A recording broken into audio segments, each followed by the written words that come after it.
ಕಲರ್ಸೇ life ಮೊದಲಿಗೆ. ನಿಮ್ಮ ಲೈಫಲ್ಲಿ ಕಲರ್ಫುಲ್ ಲೈಫ್ ಮಾಡ್ಕೊಂಡಿದ್ದು ಕಲರ್ ಥೆರಪಿ ಹೇಗಿದೆ? ತುಂಬ ಚೆನ್ನಾಗಿದೆ ಸರ್, ತುಂಬ ಚೆನ್ನಾಗಿದೆ. ಈಗ ಗ್ಯಾಸ್ಟ್ರೈಟಿಸ್ ಪ್ರಾಬ್ಲಮ್ಗೆ ಅಂತ ಹೇಳಿ ನಾನು ಬಂದಿದ್ದು, ತುಂಬ ಚೆನ್ನಾಗಿ ಕ್ಯೂರ್ ಆಗಿದೆ. ಓಕೆ, ನೀವೇ ಮಾಡ್ಕೊಂಡ್ರೆ ಅದನ್ನು? ಇಲ್ಲ ಸರ್, ನಾನು ಸರ್ ಹತ್ರ ಸಜೆಷನ್ ತೊಗೊಂಡೇ ಮಾಡ್ಕೊಂಡಿದ್ದು.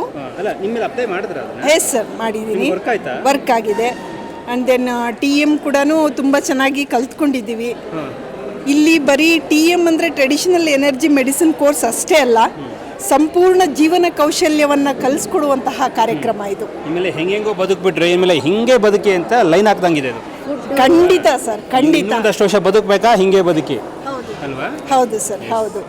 ಸಂಪೂರ್ಣ ಜೀವನ ಕೌಶಲ್ಯವನ್ನು ಕಲಿಬೇಕು, ಆರೋಗ್ಯಪೂರ್ಣವಾಗಿರಬೇಕು. ನಾವು ಮಾನಸಿಕವಾಗಿ, ದೈಹಿಕವಾಗಿ ಸಂಪೂರ್ಣ ಆರೋಗ್ಯದ ಮೇಲೆ ಹಿಡಿತವನ್ನು ಸಾಧಿಸಬೇಕು ಅಂತ ಹೇಳಿದ್ರೆ, ಆಶಯ ಇದ್ದರೆ ಖಂಡಿತವಾಗಿಯೂ TM ಕೋರ್ಸ್ ಸೇರಿ ನಮ್ಮ ಬಸವರಾಜ್ ಸರ್ ಅವರ ಈ ಒಂದು ಶ್ರಮಕ್ಕೆ ನಮ್ಮ ಒಂದು ಸಾಥ್ ಯಾವಾಗಲೂ ಇರುತ್ತೆ ಅಂತ ಹೇಳಿ ನಾನು ಹೇಳಲಿಕ್ಕೆ ಇಷ್ಟಪಡ್ತೀನಿ. ಒಟ್ಟಿನಲ್ಲಿ ಕಲರ್ ಥೆರಪಿ ನಿಜವಾಗ್ಲೂ ಕೂಡ ಕೆಲಸ ಆಗುತ್ತೆ. Colour therapy, seed therapy, acupressure ಎಲ್ಲವೂ ಕೂಡ ವರ್ಕ್ ಆಗುತ್ತೆ.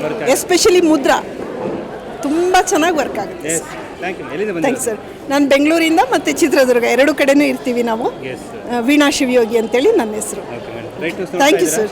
ಎಸ್ ಸರ್, ನೋಡ್ತೀವಿ, ತುಂಬ ಚೆನ್ನಾಗಿದೆ. ಸಿಕ್ಕಾಪಟ್ಟೆ ವಿಡಿಯೋಗಳು ದಿನ ಒಂದು ನೋಡ್ತಾನೆ ಇರ್ತೀವಿ.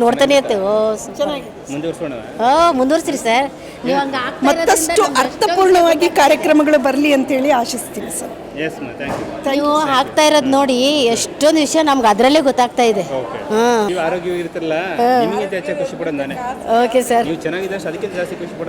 ತುಂಬಷ್ಟು ಚೇಂಜಸ್ ಮಾಡ್ಕೊಂಡಿದ್ದೀವಿ ಫುಡ್ಡಿಂದ ಹಿಡ್ಕೊಂಡು. ಏನಾಗ್ಬಿಟ್ಟಿದೆ ಅಂದರೆ ಅವ್ನು ದುಡಿಯೋದ್ರಲ್ಲಿ ಕಡಿಮೆಯಿಂದ 60 ಭಾಗ ಬರೀ ಅವನು ಅನಾರೋಗ್ಯಕ್ಕೆ ಎತ್ತಿಡ್ತಾನೆ. ಒಂದ್ಸಲ ಹಾಸ್ಪಿಟಲ್ಗೆ ಹೋಯ್ತು ಅಂದರೆ 5 ಲಕ್ಷ, 6 ಲಕ್ಷ, 7 ಲಕ್ಷ, 8 ಲಕ್ಷ ಹಿಂಗೆಲ್ಲ ಮುಗಿದೋಗುತ್ತೆ.